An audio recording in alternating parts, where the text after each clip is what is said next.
اور ایک اور وضاحت کرتا چلوں کہ خان صاحب نے آج کال دے دی ہے، انہوں نے کہہ دیا ہے کہ وہ ڈیڈ لائن ختم ہو گئی ہے، اس لیے ہم اپنے جو بیرونی چیپٹرز ہیں ان کو فورن ریمیٹنسز کے حساب سے ہم اپنی ہدایات جاری کر رہے ہیں۔ یہ ان کی سنجیدگی تو آپ نے دیکھ ہی لی ہے، جو حکومت کی سنجیدگی ہے۔ اور آج سپریم کورٹ کے اگر آپ نے دیکھا ہو تو شاہ سرخی لگی ہوئی ہے کہ اس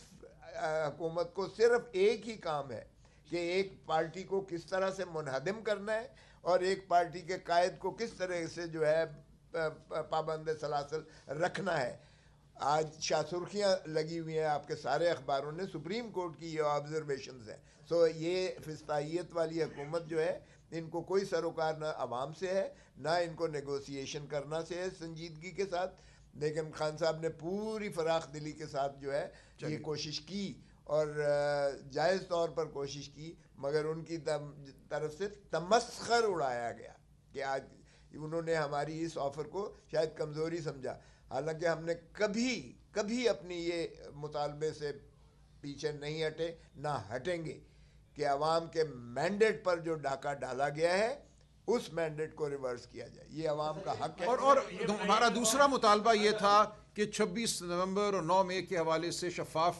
تحقیقات ہوں، جوڈیشل کمیشن قائم کیا جائے۔ یہ بالکل معقول مطالبے تھے تاکہ حقائق عوام کے سامنے آئیں۔ میرے ایک آخری سوال ہے، ٹکا خان ثانی میں سما سے ہوں، یہ بتائیے گا کہ سر آپ نے کہا کہ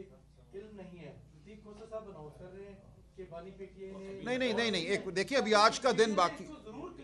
پلیز ذرا مجھے کرنے دیں۔ نہیں کوئی کنفیوژن نہیں ہے۔ دیکھیں میں جو بات کہہ رہا ہوں میں وثوق سے کہہ رہا ہوں، میں نے یہی عرض کیا ہے کہ آج کے دن کی ڈیڈ لائن ہے، آج کا دن ابھی باقی ہے نا، اس ڈیڈ لائن کو آگے لے جاتے ہیں نہیں لے جاتے یہ ان کی ثوابدید ہے۔ دیکھیں آج جو بات ہوئی ہے بالکل ہو گئی، خان صاحب نے یہی کہا تھا کہ ہفتے کے دن تک اگر کچھ نہیں ہوتا، ہمیں جواب اگر نہیں ملتا تو اتوار کے دن سے جو فورن ریمیٹنسز کے حوالے سے ان کی کال ہے وہ نافذ العمل ہو جائے گی۔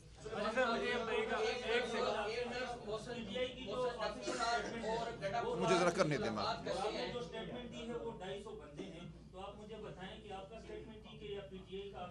نہیں پلیز مجھے جواب دینے دیں، ایک منٹ رک جائیے دیکھیں آفیشیل سٹیٹمنٹ پرسوں لگا ہوا ہے عدالت میں، سیشنز کورٹ میں آ جائیے گا، آپ کو نقلیں دے دیں گے، اس میں ساری ہم نے تفصیل لکھی ہوئی ہیں، مسنگ پرسنز کی بھی لکھی ہوئی ہیں، جو لاشیں جو ابھی تک جو ہمارے سامنے تدفین میں آ کر ہمارے پاس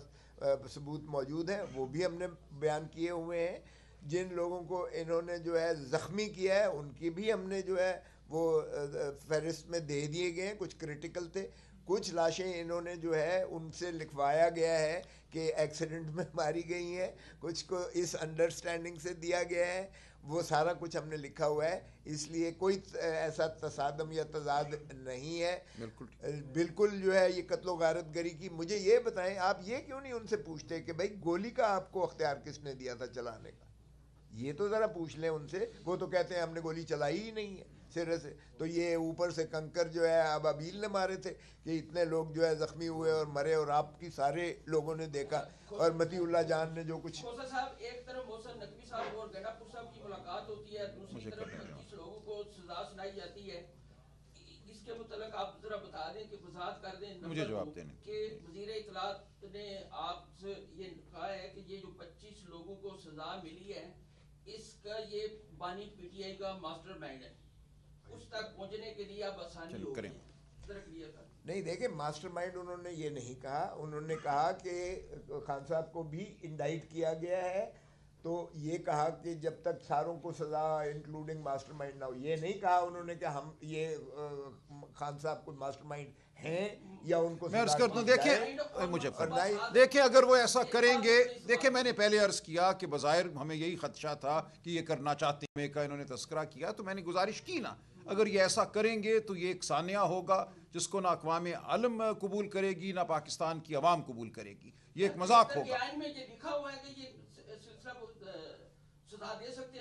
نہیں دے سکتے، یہی تو ہماری ساری گزارش ہے، یہی تو مقدمہ ہے کہ 73 کا آئین جو ہے ایک فاصلہ پیدا کرتا ہے عدلیہ میں اور دیگر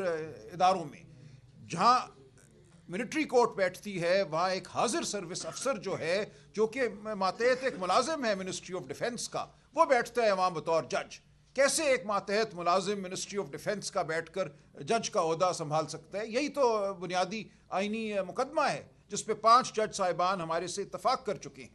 سر آپ دونوں مل کر آخر میں ایک سر ڈیڈ لائن کے حوالے سے متفقہ ہمیں نہیں، یہ آج خان صاحب پہ چھوڑ دیجئے، آج کا دن ابھی باقی ہے. یہ بتائیے گا، ابھی آپ نے کہا کہ 73 کے آئین کے مطابق جو ہے وہ ٹرائل نہیں ہو سکتا، تو مجھے یہ بتائیں کہ پشاور جو آرمی پبلک اسکول پر حملہ ہوا تھا، 6 ملزمان آپ کے دور پہ ملٹری کورٹس میں معاملہ چلا،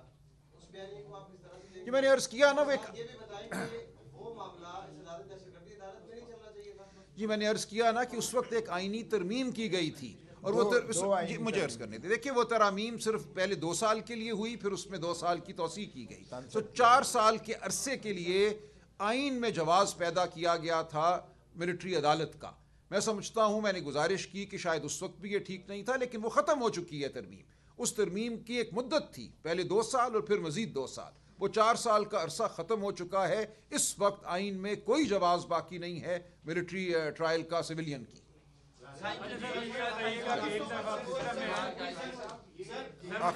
آخری سوال. میرا خود تعلق کے بی کے ثوابی سے، امین میرا نام ہے، بول ٹی وی سے. سیول نافرمانی کی ممکنہ کار ہے وہ برقرار ہے، باقی اسلام آباد سے سمجھ آ جاتی ہے سیول نافرمانی. اب میرا خود تعلق کے پی کے سے، تمہیں کے پی کے جو کہ پی ٹی آئی کی گورنمنٹ میں، وہاں سیول نافرمانی نہیں دیکھیں میں عرض کروں، سول نافرمانی کیا ہوگی اس کے خد و خال آپ کے سامنے نہیں آئے. ابھی بات صرف اور صرف بیرون ملک جو لوگ ہیں، جو وہاں سے ریمیٹنس بھیجتے ہیں، جو وہاں سے پیسہ بھیجتے ہیں، ان کے حوالے سے بات ہوئی ہے. اس سے آگے اس وقت کوئی بات نہیں ہوئی.